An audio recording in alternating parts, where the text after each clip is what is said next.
नमस्कार दोस्तों, मैं अनिल कुमार लोधी और आप देख रहे हैं railway boy Anil Lodhi YouTube channel. तो दोस्तों, आज की इस वीडियो में हम रेलवे ग्रुप डी की जो सिलेबस है उसके बारे में बात करेंगे और उस सिलेबस को कैसे पढ़ें उसके बारे में बात। तो दोस्तों, वीडियो में बने रहिए, स्किप मत कीजिए।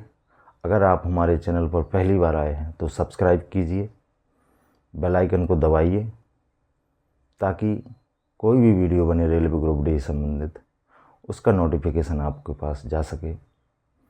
वीडियो अच्छा लगे तो लाइक कीजिए, शेयर कीजिए और अपने दोस्तों के साथ साझा कीजिए, और जानकारी अच्छी लगे तो कमेंट में भी अपनी राय दीजिए।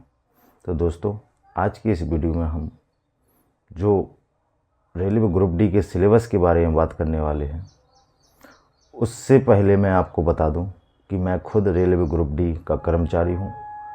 WCR जो जबलपुर जोन है उसमें मैं पदस्थ हूं और मेरी जॉब लोकेशन सिपरी में है।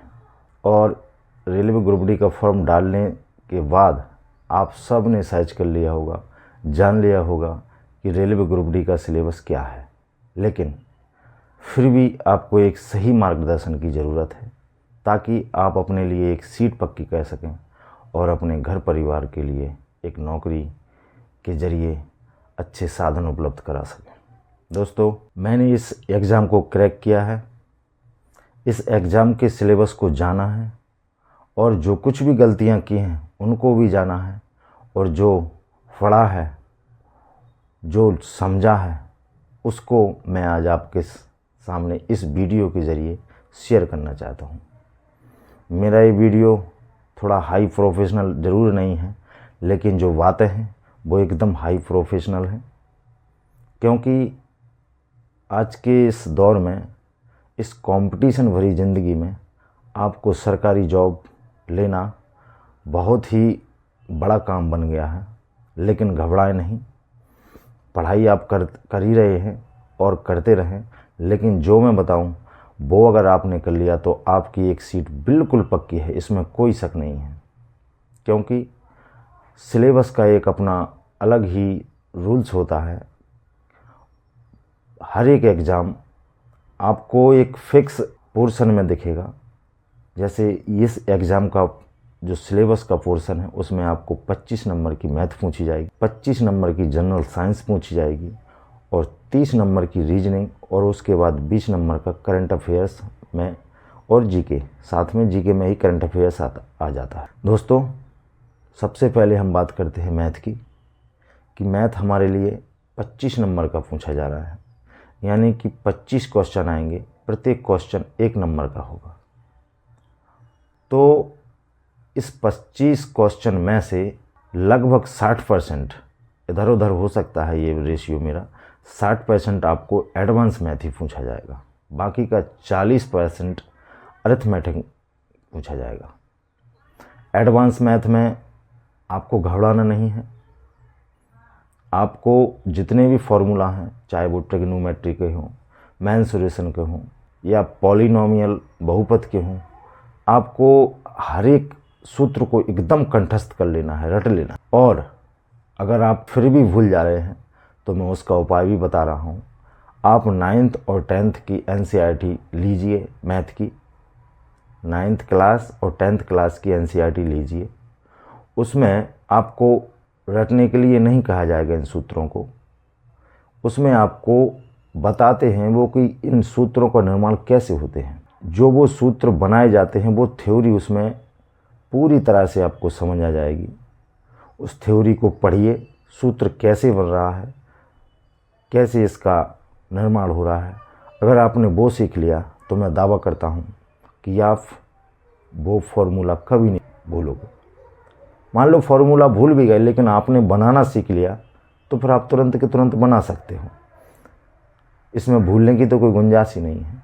तो मैथ में सबसे पहले आपको एडवांस पे ध्यान देना है, एडवांस को एकदम क्लियर कर लेना है। अरिथमेटिक तो आपका सबका ही स्ट्रॉन्ग ही रहता है, थोड़ा रेलवे के एग्ज़ाम में थोड़ा एडवांस पे ज़्यादा ध्यान दिया जाता है, तो आपको एडवांस को यहाँ से क्लियर कर लेना है। मेरी ये बात हल्के में बिल्कुल ही मत लेना। ये मत सोचना कि ये तो 9th और 10th की NCERT बता रहे हैं। जी नहीं, जो रेलवे ग्रुप डी का सिलेबस है वो 10th लेवल तक का ही है, और इस जॉब के लिए आपको अप्लाई करने के लिए 10th लेवल की ही क्वालिफ़िकेशन मांगी गई है, तो इसको हल्के में ना लें। तो आपको मैथ में एडवांस के लिए आपको 9th और 10th का NCERT बेस्ड मैथ पढ़ना है, उसका अध्ययन करना है। आप फॉर्मूला बनाने आ जाएंगे, आपको A to Z जानकारी मिल जाएगी उसमें, और आपको उस दिन से अपने आप में एक फीलिंग आएगी कि हाँ मैं एडवांस कर सकता हूँ। उसके बाद दोस्तों बात करते हैं साइंस की। तो साइंस में भी थ्योरिकल क्वेश्चन पूछे जाते हैं। अब वो ज़माना गया कि जब स्पीडी पूरी रट लो तो साइंस के क्वेश्चन 20-25 में से 20 बन ही जाते थे, लेकिन आपको अब 1-2 ही मिलेंगे। बाकी का 22-23 क्वेश्चन आपको NCERT से ही पूछे जा रहे हैं। जो 9th और 10th की NCERT है, अब आप फिर वो मत कहना कि आप फिर 9th की NCERT बता रहे हैं। जी हाँ, जो बेसिक है, जो थ्योरीज़ हैं, वो 9th और 10th की NCERT में ही बताए गए हैं। आपको ये बिल्कुल कतई नहीं लेना है कि हम बहुत बड़ी बुक पढ़ें। जी नहीं, आप छोटी बुक पढ़ें, 9th और 10th की NCERT पढ़ें। जैसे बायोलॉजी हुआ, फिज़िक्स हुआ, केमिस्ट्री हुआ, तीनों के पोर्शन को आपको बिल्कुल एकदम से थ्योरी के रूप में पढ़ना है, रटना नहीं है। पढ़ने का मतलब आपको ऐसे पढ़ना है कि आप किसी और को पढ़ा सको, सिखा सको, समझा सको उसको, तब आप समझना कि हाँ अब हमें आने लगा है। तो NCERT 9th और 10th, इसको पढ़ने के बाद 9th और 10th जैसे ही आपका कंप्लीट हो जाए कि आपने सभी थ्योरी पढ़ ली हैं तीनों सब्जेक्ट की, बायो, केमिस्ट्री, फिज़िक्स की, उसके बाद आपको स्पीडी लेना है, जिसमें आपको पुराने सालों के जितने भी पूछे गए प्रश्न हैं वो देखने को मिलेंगे, उनको रटना है, उनको याद करना है। अब आपने अगर थ्योरी पढ़ ली है तो आपको रटने की ज़रूरत नहीं है। आप पुराने जितने भी क्वेश्चन हैं, लगभग 2-3 हज़ार क्वेश्चन कंप्लीट कर सकते हैं। उनसे आपका रिवीजन होगा, कंप्लीट नहीं करना है आपको, रिवीजन होगा आपको।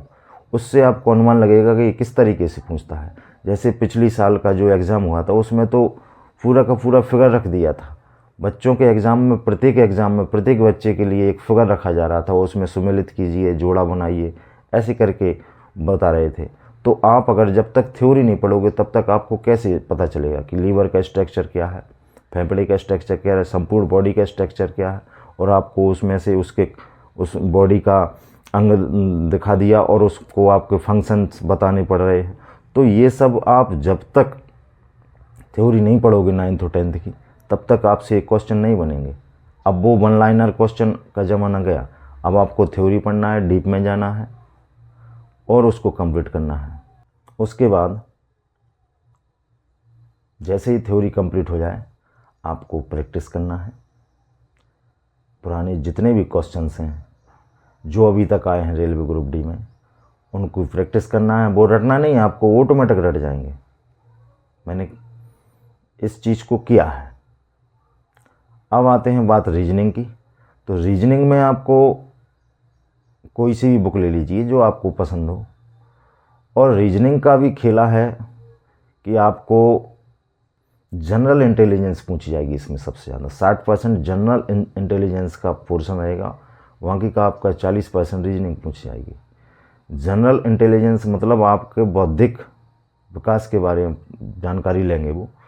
जैसे इसके क्वेश्चन में एग्जांपल देता हूँ कि पूर्व धारणा है, अवधारणा है, तर्क है, ये सारे निष्कर्ष हैं, ये सारे जनरल इंटेलिजेंस में आते हैं और इनको आपको अच्छे से कंप्लीट करना है, क्योंकि ये आपको समय खाने वाले क्वेश्चन हैं। इनकी आप जितनी ज़्यादा प्रैक्टिस हो सके उतनी करना है। वैसे तो रीजनिंग का पोर्शन है जो 30 नंबर का, वो टोटल प्रैक्टिस पे ही डिपेंड रहता है। आप जितनी ज़्यादा प्रैक्टिस करोगे आपके उतने ज़्यादा मार्क्स बनेंगे रीजनिंग में। उसके बाद आती है आपकी जीके। तो जीके में आपको 20 नंबर की जीके में से 7, 8 या 6, 7, 8 और 9 इतने आपको करंट अफेयर्स आ जाएंगे। मतलब 50 से भी ज़्यादा, 50% या 50% से थोड़ी कम आपको क्वेश्चन देखने को मिल जाएंगे। और आपको करंट में हो सके तो 2 साल का पढ़ लें, नहीं 1 साल का तो आपको करंट कंठस्थ करना ही है, पढ़ना है, समझना है। और हो सके तो 2 साल का करंट अफेयर्स कंप्लीट कर लें। और बाकी रही जीके, तो जीके का तो कोई बता नहीं सकता, लेकिन फिर भी इतना ज़रूर बता सकता हूँ कि स्टैटिक्स है जो, उसको बिल्कुल अच्छे से रट लें। 2 चीज़ें आपको जीके में करना है, एक तो करंट अफेयर्स में बिल्कुल पूरा कंठस्थ करना है, दूसरा स्टैटिक्स कंठस्थ करना है। बाकी का थोड़ा बहुत तो और सारे सब्जेक्ट हैं उनमें से आपको उतना तो आता ही है, उतना ही पूछते हैं। मेरा कहने का मतलब है कि जो स्टूडेंट कर रहे हैं आपको उनके बराबर तो करना ही है। और एक्स्ट्रा एफर्ट जब आप दोगे, एक्स्ट्रा एफर्ट ही आपको एक सीट पक्की करवाएगा। तो जैसे मैंने सिलेबस बताया उसको एक बार थ्योरी रूप में पूरा कर लीजिए। उसके बाद अभी आप थ्योरी कंप्लीट करते जाइए, थ्योरी कंप्लीट करते जाइए। एक बार थ्योरी कंप्लीट कीजिए, दूसरी बार भी थ्योरी कंप्लीट कीजिए, हर एक विषय की, चाहे वो मैथ हो, साइंस हो, रीजनिंग हो, इनकी सबकी थ्योरी कंप्लीट 1-2 बार। और अभी आप, अगर आपका सिलेबस एक बार कंप्लीट हो गया तो आप टेक्स्ट बुक पर जाकर टेक्स्ट बुक भी साप्ताहिक रूप में दे सकते हैं। साप्ताहिक रूप में देने के बाद आपकी जब दोबारा थ्योरीज कंप्लीट हो जाएं, उसके बाद आप टेक्स्ट बुक पर सप्ताह में 4 बार भी, 7 दिन भी टेस्ट दे सकते हैं। और टेस्ट देने के बाद एनालाइज कीजिए कि आपसे किस चैप्टर का, किस विषय का क्वेश्चन नहीं बना है। आप उस विषय में जाइए, उस विषय को खोलिए, उस चैप्टर को खोलिए, और आप जो गलती कर रहे हैं, जो आप अभी तक उस सवाल को सॉल्व नहीं कर पा रहे हैं, उसको कीजिए। तो कहने का मतलब यही है कि मैथ को एनसीईआरटी से पढ़िए, साइंस को भी एनसीईआरटी से पढ़िए, रीजनिंग आप किसी बुक से पढ़ सकते हैं, थोड़ा जनरल इंटेलिजेंस पर ध्यान देकर, और जीके में करंट अफेयर्स एंड स्टैटिक्स पढ़ते रहिए। और सबसे बड़ी बात, कंपटीशन की दुनिया में रिवीजन, इसके बिना आप सिलेक्शन नहीं ले सकते। तो कहीं भी यूट्यूब पर, कितने भी यूट्यूब चैनल हैं, कहीं भी जाइए, आपको जहाँ पर, जैसे मैंने एमडी क्लासेस का मैथ का एक रिवीजन क्लास चलती थी 9 बजे के लगभग, उसमें मैं रिवीजन कर लेता था। उसमें लगभग सभी चैप्टर से 1-1, 2-2 क्वेश्चन आ जाते थे, डेली उनका रिवीजन हो जाता था। और एक और क्लास चलती है उनका, एक और, जिसमें वो आपको जो रेलवे में सबसे ज़्यादा ट्रेंडिंग क्वेश्चन है, मॉडरेट क्वेश्चन है, उनकी भी क्लास चलाते हैं सत्यम सर, तो उसको भी देखते रहिए। मैं ये नहीं कह रहा हूँ कि एमडी क्लासेस की, मैंने उससे पढ़ा है इसलिए उसका पता है, दूसरे चैनल्स का मुझे नहीं पता है। तो आप जहाँ भी जिस भी चैनल में है, आपको अगर सुविधाएँ अवेलेबल हैं तो आप वहाँ से पढ़ते रहिए। बस रिवीजन करते रहिए, टेस्ट देते रहिए, और जो मैंने सिलेबस बताया है उसको कंप्लीट कीजिए।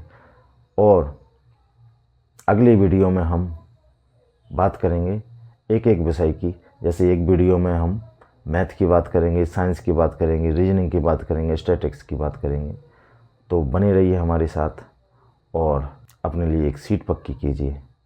मिलते हैं अगले वीडियो में, तब तक के लिए जय श्री राम, नमस्कार दोस्तों, जय हिंद, जय भारत।